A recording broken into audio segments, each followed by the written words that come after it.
Okay, welcome everybody back to our virtual symposium in the Hold Decolonising Australian Art, Decolonising Cook, in art, performance and text. Hopefully you've had a bit of a break and re-energised to join us for this afternoon's session.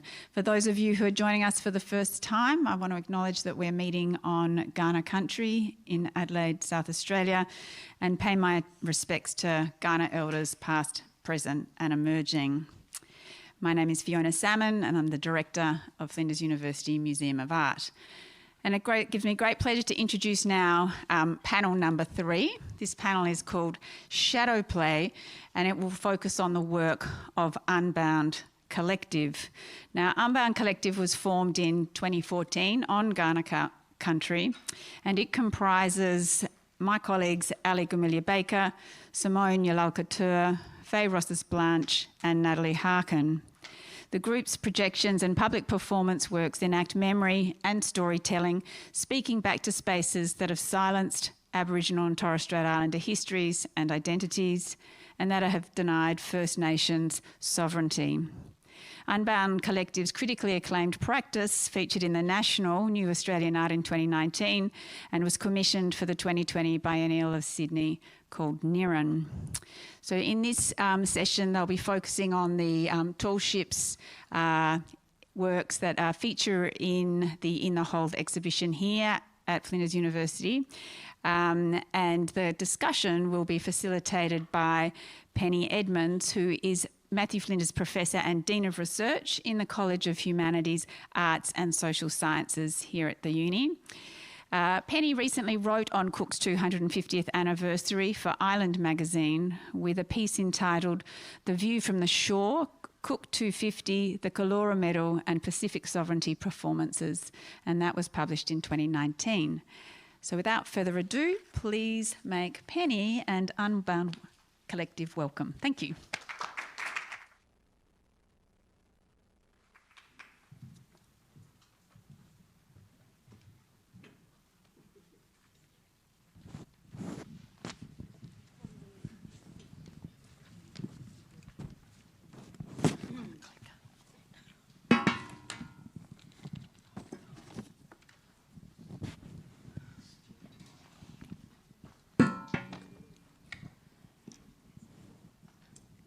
Okay, can everyone hear me?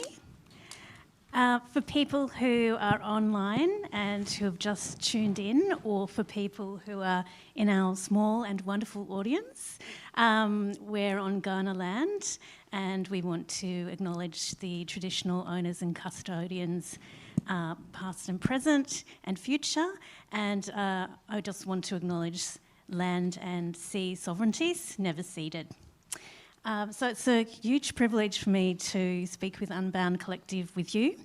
And because some people don't know about Unbound, we're going to go into some questions about who they are and their practice. So tell us about Unbound and how you began working together, and I guess your motivations for your creative praxis.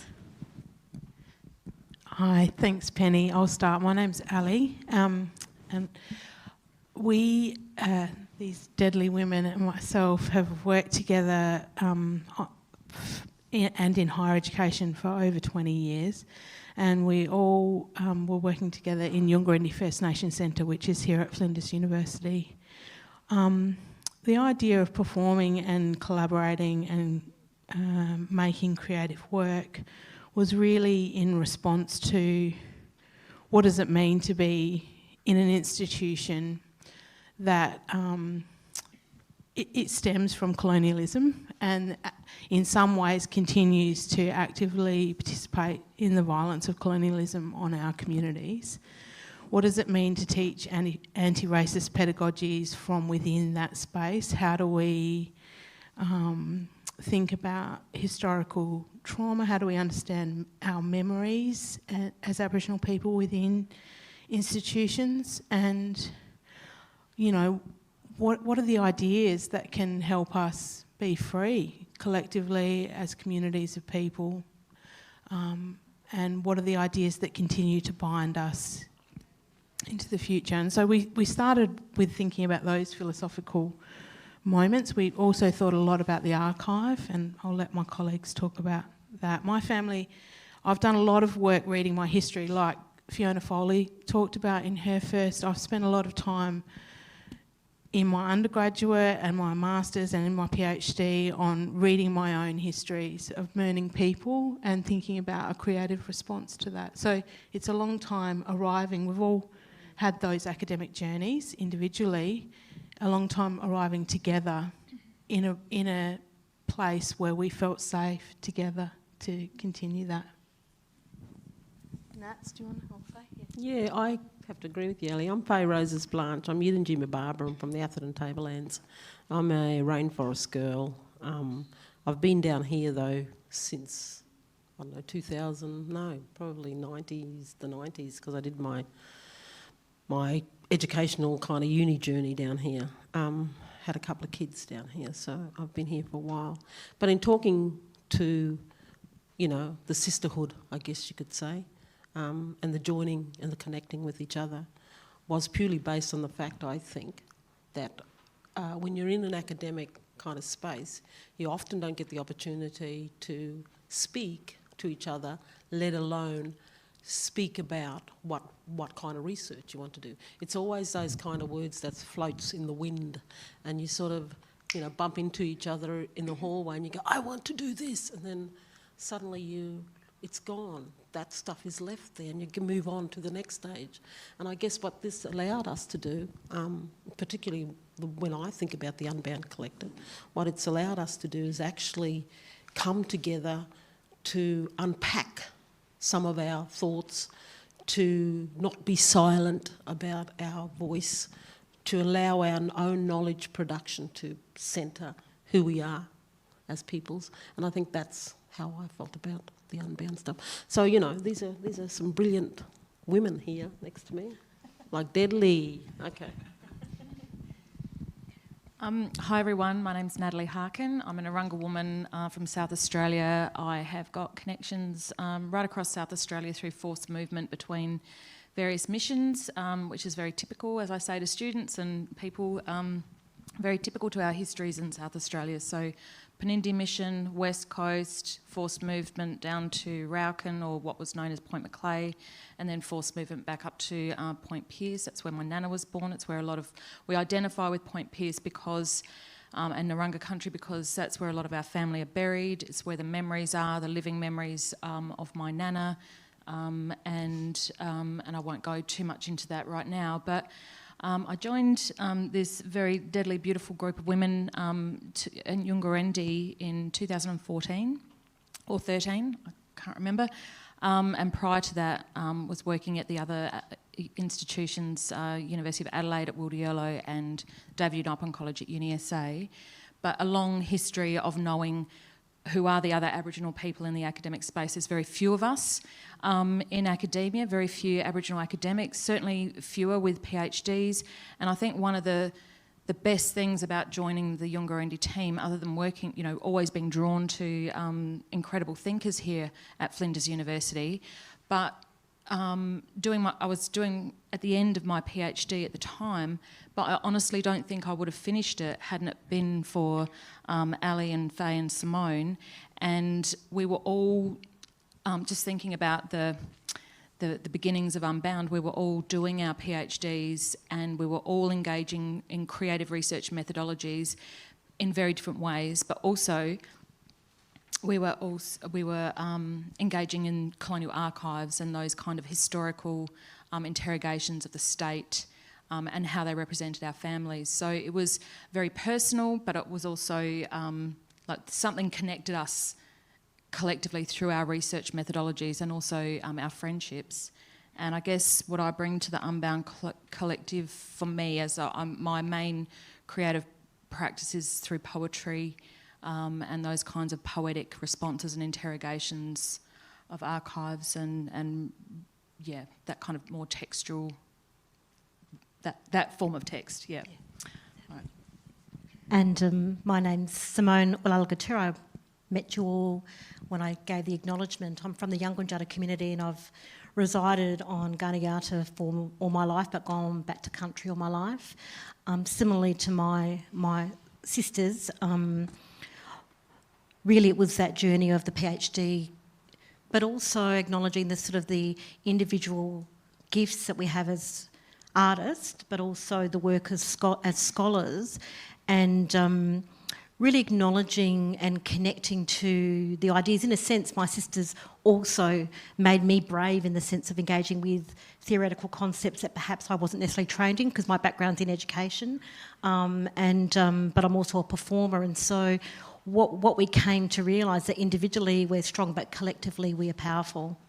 And it reminds me of our community, and in a sense what I do want to say is that I do want to honour all our Indigenous creatives around the globe, the world, and their arts expression. But for me, and probably for many of my family members, it has been a means of survival, resistance and activism, and I think that's a really important message to take. But we never take for granted that we're just these individual people. As scholars, we actually have many ancestors behind us.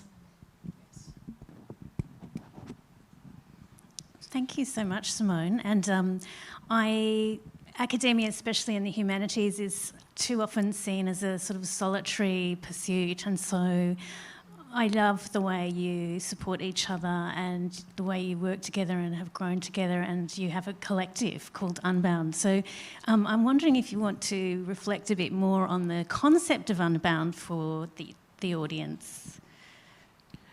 So our first act, and we were thinking about putting knowledge into action. We're thinking about what does it mean when our communities don't access university spaces, when we don't see enough of who we are in the lecture theatres, we don't see ourselves necessarily in the journals or in the books.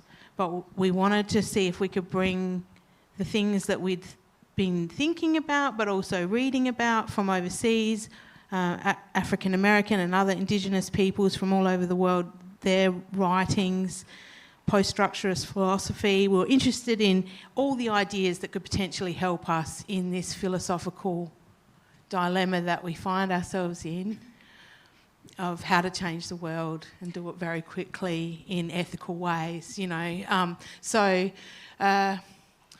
We did these sovereign acts, and so the first one was thinking about what does it mean to be collected and archived?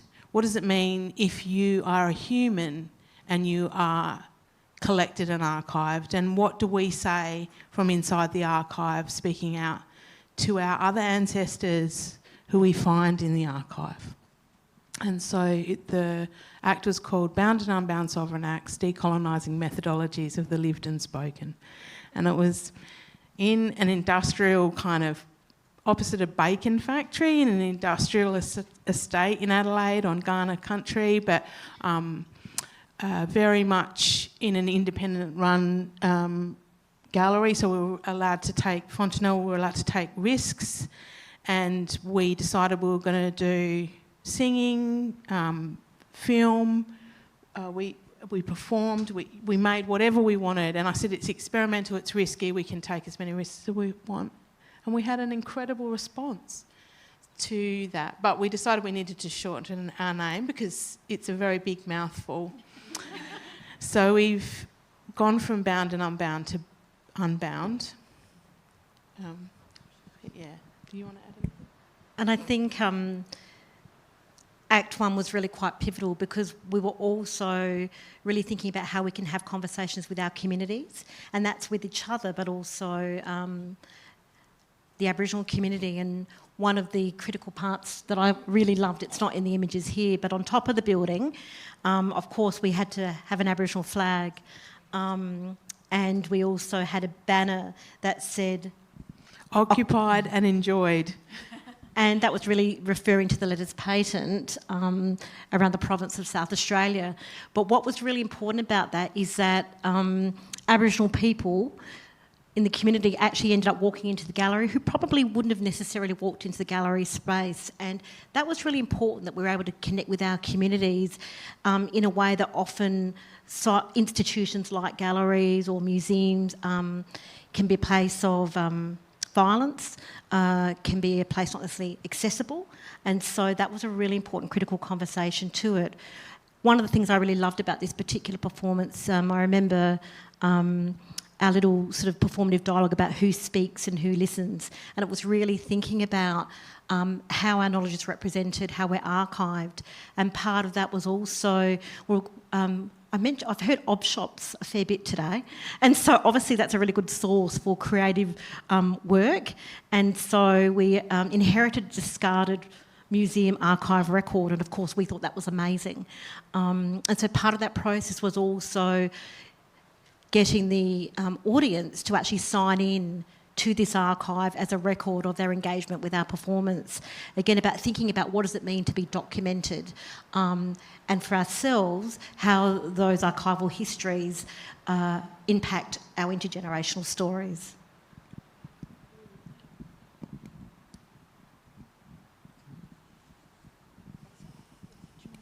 Yeah. Should we go on to the next slide? Okay. So, Act 2 was Tarnandy 2015, and we performed in the space in between the State Library of South Australia, the museum, and a building that's owned by the South Australian Museum called the Armoury Building, which was historically an incredibly violent place for not only Kaurna people in Adelaide, but all Aboriginal people in South Australia and even nationally, was the site of physical anthropology, and really thousands of our old people's bodies were taken through this building and were dissected and traded across the planet. And we're still in the process, our communities are in this process of considering how we return those old people back to country. And I guess we didn't want to directly talk to this history. We wanted to speak about our freedom in relation to that history, and our freedom in relation to these institutions that we were within and between. And so we were outside and we projected large and then small handheld projections of poetry onto the walls of these institutions. And Simone sang. And she's going to sing for us today again, a little bit later, Dudley. We also had these incredible elaborate costumes that everyone participated in making in Simone's backyard, made out of chicken wire and flour, sugar, tea and paper bark. And they were a bit like colonial skirts, a bit like shelters, a bit like cocoons that we kind of emerged from. And they cracked as we came out of them. Do you want to add anything, Nadis? I was just thinking about the space and the spatiality and the movement of time and the way that our bodies moved in that space and the amount of time it took us to actually perform. And I think sometimes in a performance we forget that kind of thoughts, or we forget that kind of thinking. And so I'm always about, okay, is so-and-so that far behind me? Okay, so-and-so's over there. So for me, it's almost like a like a mathematical kind of, knowing where our bodies are moving. And I think that's always how I've sort of thought through it. I'm not a mathematician. I just love the idea of math, but I'm not a mathematician at all. And I think that's always something that stayed in my mind. And so the spatiality of the site and the buildings that were so huge, that you had to almost smash against them to actually get our what we wanted to do. Like we had to, it's almost like pushing the boundaries. And I think that's what Unbound is all about. It pushes those boundaries. And I think that's a different way of looking at how we kind of engage in academia and research, etc., etc. So in the image you can see Faye's hand smashing the State Library, and then it says, she could not find herself in any of your books. And for us it's about that whole thing of reading, of coming to this place of higher learning and finding no one who knew anything about who we were, and and finding that our mothers had had the same experience of reading books and not finding ourselves in there, but only these violent descriptions, only these disgusting descriptions of our bodies. And so we wanted to really smash back at those ideas, theoretically. But also, like Natalie's, they're ripping out pages, of archives, and Simone's singing her mother's incredible poetry. And we're monumentally large, only for a moment, but we remember that moment very well, and the people who were there do too. So it's this idea of a monument that's ephemeral, and also our physical bodies as an anti-memorial, as physical bodies as the sites of us not internalising anymore the hatred that we have embodied through learning our violent histories, through reading these terrible, unbearable histories and making ourselves read them, and then making everyone else remember.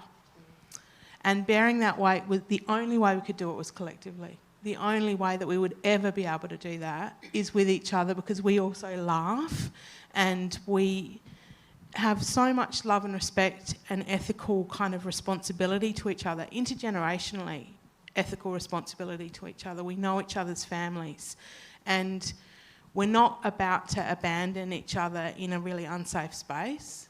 And so we feel brave, like what Simone was talking about, we feel brave, but also ethically protected by our ancestors, by our elders, who we talk to a lot. Yeah.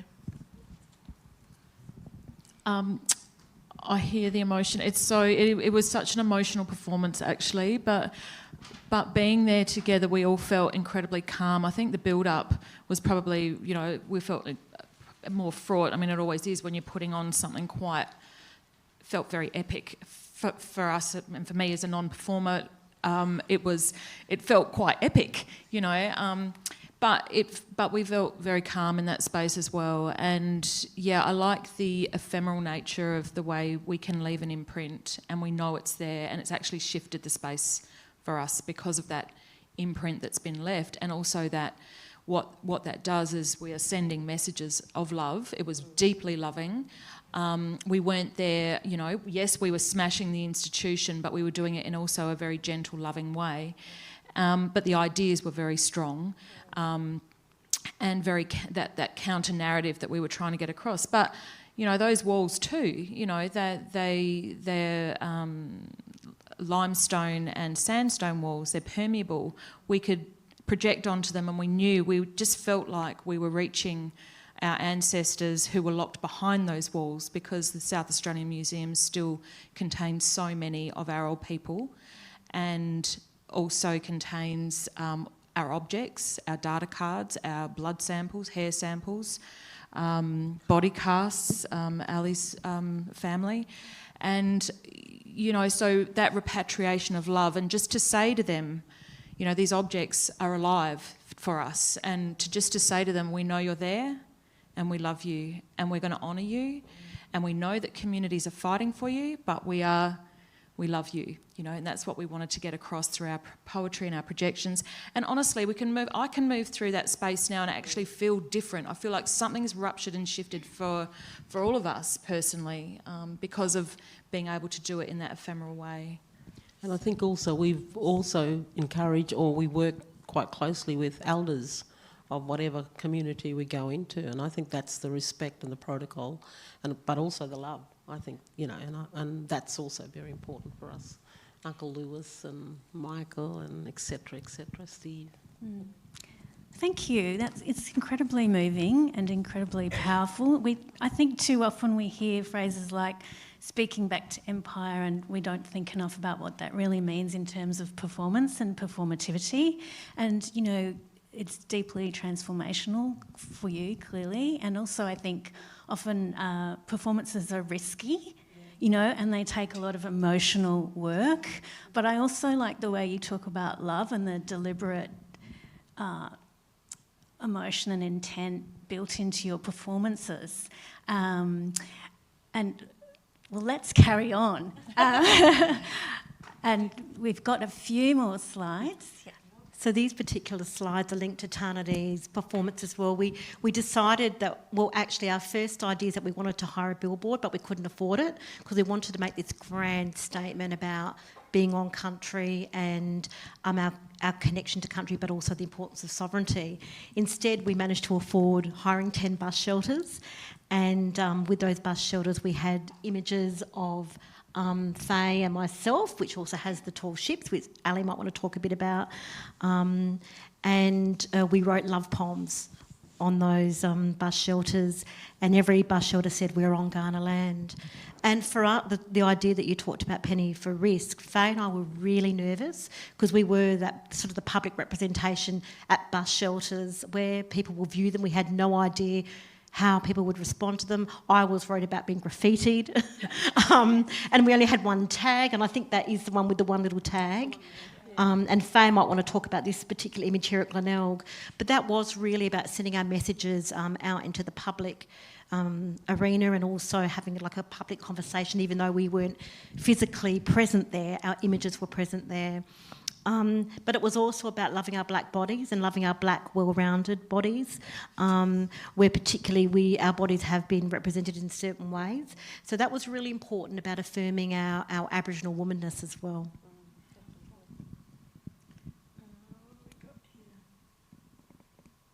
And we wrote a little script, but we haven't brought it today, about this experience. Seems like we've done a lot. I just wanted to also say about the bus shelters, what was really, I think, what came out of it, and which was really beautiful, not only were the love stories or the sovereign love poems, clearly, it was, we were teaching at the time, and we were teaching in education, and in education we can get over 500 students, pre-service teachers, and it was really great because while we were at the front, we would have a student run up to us and tell us, "I saw you at the bus stop today, it's you!" And we were like, "Okay, thank you," and they're like, "Oh, and you look really good." so that was also something, and I think that's another part of this whole idea of being out in the public arena. It does become a pedagogical kind of format that allows teachers and students to actually see. And so for me that was another really, really lovely thing. And so it made us a little bit more kind of excited about what we were doing, or what I did. And just on that, we refer to Bell Hooks, it's about love pedagogy, and so very much our work is about love as well, and loving ourselves. I think it's a really important element to that in the public arena. And I remember when we did the performance outside the art gallery, actually we did 2 performances. The first was a bit of a taster, and I remember Faye saying when we promenaded through, it was also with my Undal and my daughter niece Caitlin Inawanja, who played the violin with us, is that she felt like she was coming from the earth. And it kind of reflects Fiona's presentation this morning about, and also the second presentation around we are country and we were coming from the earth. And that's very spiritual. Should we go on to the next slide? Yep. And there's a few more. Do you want to go to the vitals one? Yeah. yes, and And the one before, because that was, I think the fantastic thing about this act was the length of time we were given, the grant that we received, just trying to access funds to support our creative development. But Vital Statistics, a big shout out to Vital Statistics and Emma Webb at Port Adelaide, who was able to fund artists to spend quite a long time doing creative development work. And we spent a lot of time down at Port Adelaide. We all have very strong connections to Port Adelaide and the Port River. Faye lives there. We have family connections, but also those political connections too in fighting for country with our elders. So we were paying homage and respect to Aunty Veronica Brody's family, Ghana Ngarrindjeri elder, who's now gone, who we're all very deeply, love very much. She's still with us all. But supporting her family and really revitalising that that site that then was redeveloped. So Haladalari, her grandmother's birthplace, redeveloped for the Newport Keys redevelopment on Port Adelaide, just opposite Harts Mill. So we were kind of, arching back to that activism, the layers of story that occurs in a river, and again that ephemeral nature of memory that takes us places, but also that blood memory that's in the river. And this is part of our creative development, just our first sort of small showcase, and then we went on to the next one. If you go on to the next one, Ali, where we did the larger performance, and it was also about the anti-nuclear activism as well. The Port River being that conduit, that place where shipments of uranium oxide would come in and out of the Port River, and so we were making a statement about the nuclear waste dumps, etc. But Simone can talk to that. Yeah, so again, all our performance bring into our community activism, and so part of my family's role through the Kupapiti Konkajura, which is many women from Kupapiti, through the Iridi Wanti campaign, which is Leave the Poison. Many of these dear old Konkas have gone now, but they were anti-nuclear activists, and so I really wanted to honour the struggle and stories from the Iridi Wanti campaign, just coming out of a Royal Commission and a citizenship jury into the proposed waste dump for international spelt waste in 2015, 2016, I think it's the right year.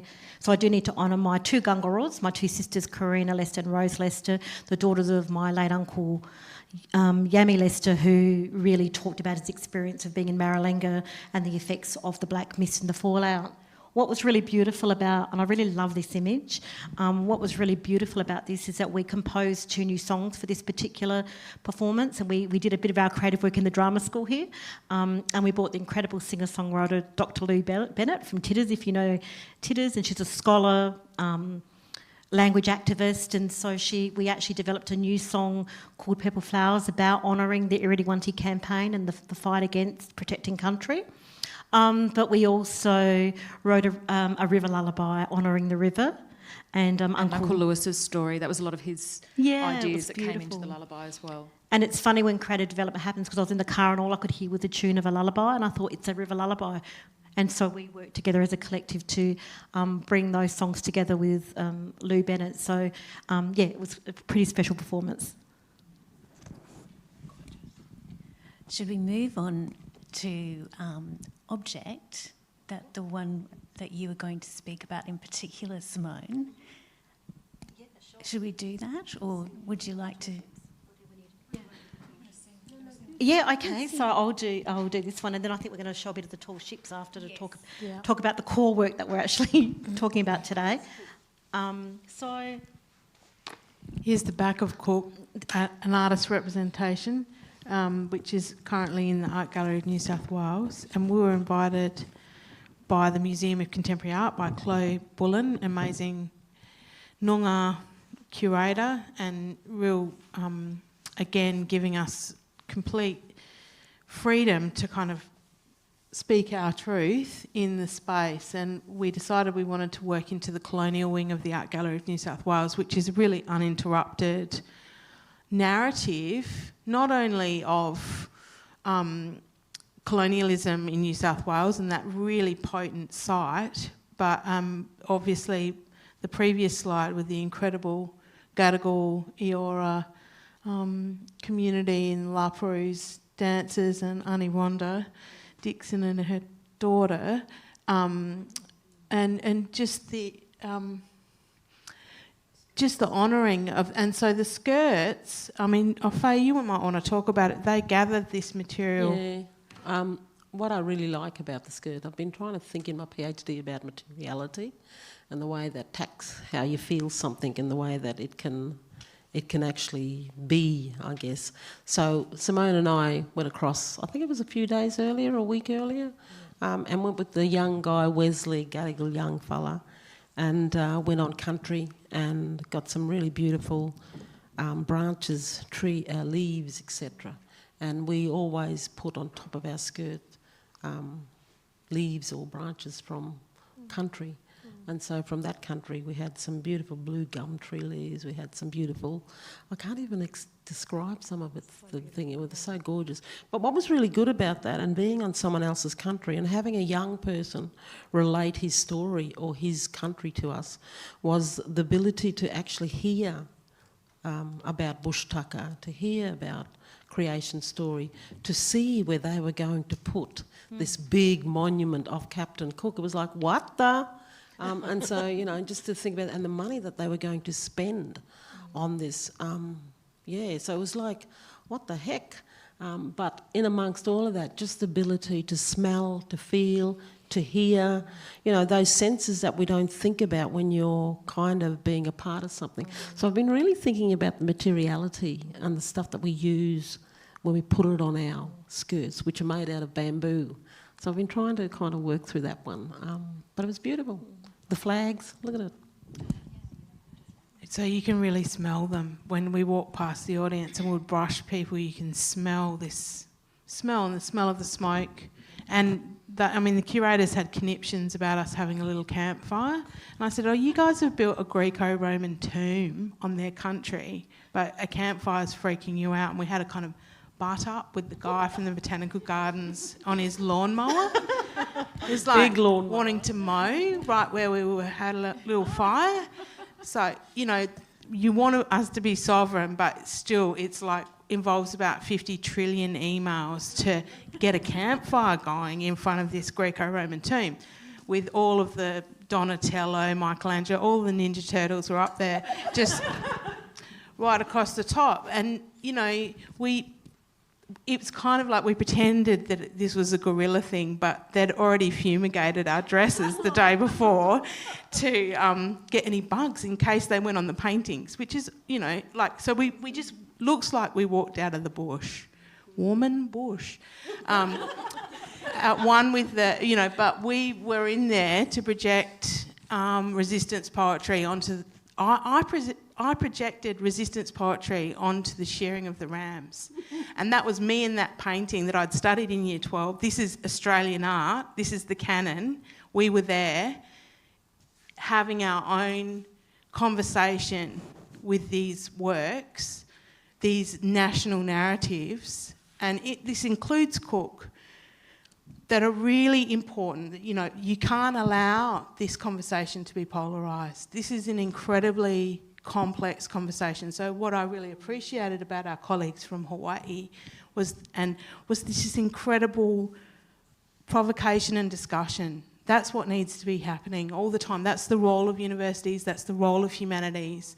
We need to be fighting for the arts and for humanities and for these conversations, because otherwise all we get is the arts cut and $5 million spent on a massive statue, which is not, you know, really culturally doing anything for us, you know.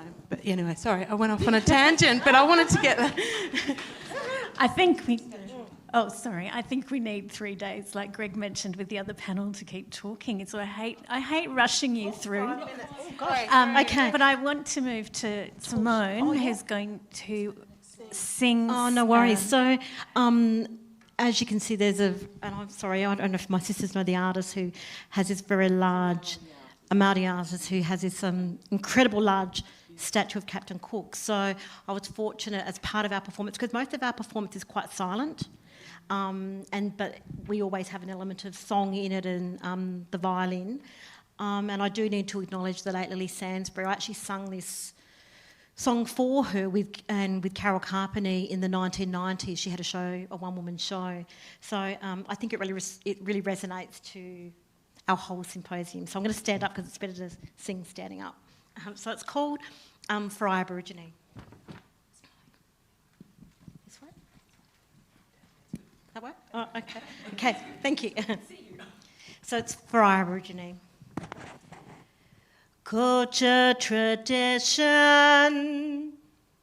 you take away from me.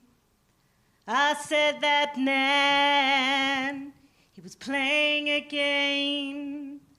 It was his own creativity. I said I never want to be like you. I never want to do as you do. I've got brown eyes, brown skin. I'm Aborigine. High and I breathe the air. High and I want to be free. Each day you look upon me. Each day just a little less you see, 'cause I've got brown eyes. I've got gray hair, skin. I'm Aborigine. Birds a beast, the land and sea. Even my mother they took away from me. You did not create me. You cannot keep me in captivity. 'Cause I've got brown eyes. I've got gray hair, skin. I'm Aborigine. Thank you.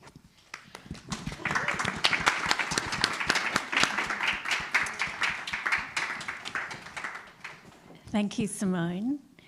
That's okay. Powerful. Could we move to tall ships? Because we don't want to run out of time. And this is another form of, I guess, speaking back to Cook. And we're winding our way back to Cook again. And we'll quickly show maybe one of the tall ships video installations, which is quite short. And I want to say that when I first walked into the Firma Gallery, I was absolutely taken by it. It's very rich and quite mesmerising. And so we want to move into a discussion about the making of it and the symbolism in it and the craft and the embodied aspects of the video installation. Yes. Ali. So the ship hats were a direct response to Sovereign Fleet. It was the Sovereign Borders, and there was a Sovereign Fleet under Abbott. Went into 2012, I was trying to, and I was just watching this kind of Sovereign Borders, and I was thinking about this Sovereign Fleet and this idea of boats, and at that time was, and we're still in this crisis globally of people on boats being lost at sea. And I'd been kind of really obsessing about shipwrecks, symbolism of colonialism, and particularly because, as you can see by the lovely iconography behind us, we have a tall ship as our logo, and it's pretty hard to get away from. So I found all these op shop tall ships, zip-tied them to some flywire, and we spray painted them, and then we were performing. We were Sovereign Fleet, handing out information in the, information. We could sail in, and so I was trying to kind of get to the guts of what the response is to those symbols. Like if you can just, I was interested in how you could just flip that, the way we read that, and that's what artists can do sometimes, is they can capture people with just an image, and it shifts the way you understand something. So anyway, we were playing. That's us playing. Hilarious. The soundtrack, if you actually had one, it's silent, but the actual sound on this video is us just cacking ourselves laughing, squealing with laughter. But it was actually quite serious. We were reenacting the reenactment of the actual thing that happened. And it was, partially to do with the kind of reenactment that I was... my mum took us in 1988 the bicentenary, and we protested, and we were camped at La Perouse, and we went on a big protest, and Faye was there too. But at some point, 4 million people lined the harbour to watch a replica fleet of tall ships with Charles and Di waving from the decks sail into the harbour. And this was this kind of, and you know, we could see that that was probably, if COVID hadn't hit, there was a dream that that could happen again, a debauched kind of, woo, you know, I can even remember the jingle that went along with that celebration of the nation. You know, we got handed a coin, we were, it was a very heady time. And so we were just responding to that, you know, responding, but also being the earth, being ourselves, being underneath the waves, bearing the weight of it.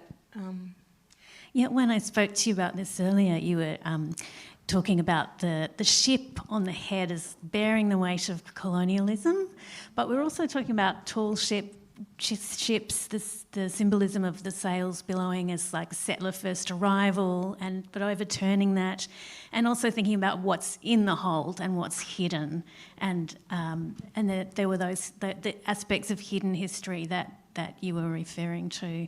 But I also was wanting you to reflect and talk to us about the silhouette work and shadow play, and I know other artists have used that technique and what that means for you. Yep. So I was particularly inspired by the work of Kara Walker and her incredible depictions of the violence of slavery and genocidal acts in the Americas through silhouette, and how you could be drawn in, a bit like what Fiona Foley was talking about, how you could seduce but then really pack a punch, as Fiona said, or, you know, all of a sudden when you actually work out what it is, you kind of go, that is truly heinous, and how could it have ever happened? And so, but we know that these things happen, you know, and it's kind of like those moments of intimacy of humanity within these epic versions of history that are the most important in terms of how you teach about that, how you honour, and how you try and understand how we could resist it happening again in our lifetimes. We could resist, you know, genocidal acts, you know, hatred, you know, these kinds of things. So they're very important, kind of capturing people's imagination, grabbing their love, pulling on emotional things that connect us all as humans. So yeah, for me that's... Yeah, and I think you were saying before that to me there are things you can depict in silhouette form that perhaps some people would find really unpalatable if they saw it in graphic form. And there's something genteel and very European about silhouetting, but I love the way it's upended in your work, and also Julie Goff's work in the Parawa Go Away exhibition at the Tasmanian Museum with the silhouettes in the tent, which reenact the Proclamation Board. And in Kara's work in the States, but also I love the filmic reenactment, the historicising aspect of the silhouette work, which kind of puts it back in time, and there's a particular quality there that is sort of an archiving quality, which is really, really interesting. I feel like we could say so much about this, but I want to talk about the sea, because when I look at that, it's not just that the women you are the ships, and it's not just that you're on the sea, but you are the sea. And for me, there were connotations of sea sovereignty as well as land. And I guess I was chatting to Faye as well last week about Indigenous Pacifica networks and the idea of shadow play. And it made me think about Tracy Banavanua, the late Tracy, who was a wonderful scholar and colleague and friend, and her work, she wrote about shadow networks Aboriginal Pacifica relationships, emotions and connections, and actually journeying that was often invisible to the European eye and only fleetingly appeared in the archive. And to me that seemed to complement some of the things that you were doing to my reading. Faye, you had some thoughts on No, that. I was just thinking about the panopticon stuff and how the gaze, you know, and sometimes it is the play in those shadowy areas, and sometimes you have to hide yourself in the darkness to actually allow the light to come through. And I think that's what we do as Indigenous peoples. We might call it hidden in public transcript, but the reality is we do play in the dark. We do play in those shadowy areas. It's when we start to lift, you know, the curtain or lift the banner or lift, you know, those shadowy places that we come out.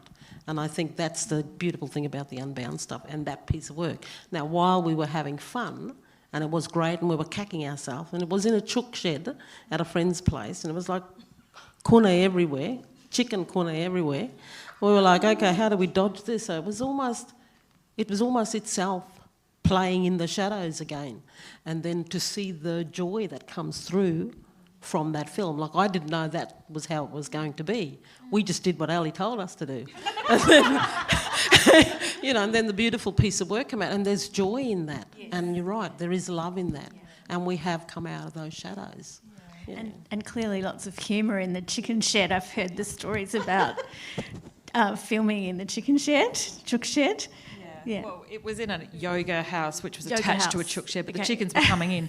Yeah, it was a lot of fun, and I think that's the thing about trusting Ali in these spaces too. Just knowing that you're going to have a lot of fun, but there's this incredible product at the end that that was just really unanticipated for us who aren't, you know, we're not cinematographers or, you know, filmmakers, but it was just, trusting in the outcome of that. And it's really interesting that you say that, because I hadn't thought about, you know, what Tracy was saying about the shadow networks and stuff, and it's really important theorising, you know, especially with the ocean and all of the different, you know, what's carried on currents with the ocean and all of those critical stories and trade routes, and you know, people know where to go and know how to communicate via these currents. And but of course, I think my favourite part was when the ships, you know, they accidentally came off with it. That's a magic moment, you know. But it's also a harrowing moment too. Like, Yes. you know, there's a lot of tragedy and trauma at sea.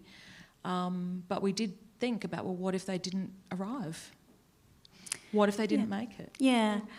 The gender dimensions of the work are quite powerful too. So I see women's labour in there, and you know, it wasn't just Aboriginal Pacifica men on ships and journeying, and sometimes they were journeys of freedom and emancipation to get away from what was happening on land. But there were also many women on those ships, and sometimes, and we don't know their stories. So that's my, as a kind of post-colonial historian, my sort of some of the things it evoked for me. But it's so rich. I really encourage everybody to go online and have a look at those films. There's actually Tall Ships 1 and 2, and then there's a third one called Fork and Spoon. No, See? it's called Colonial Imagination. Yes. And it's the one where... So Yeah. I'm getting the wind up. But thank you so much. And I know that we can keep talking, and I do encourage people to have a look at those wonderful video installations. So thank you again. Thank you.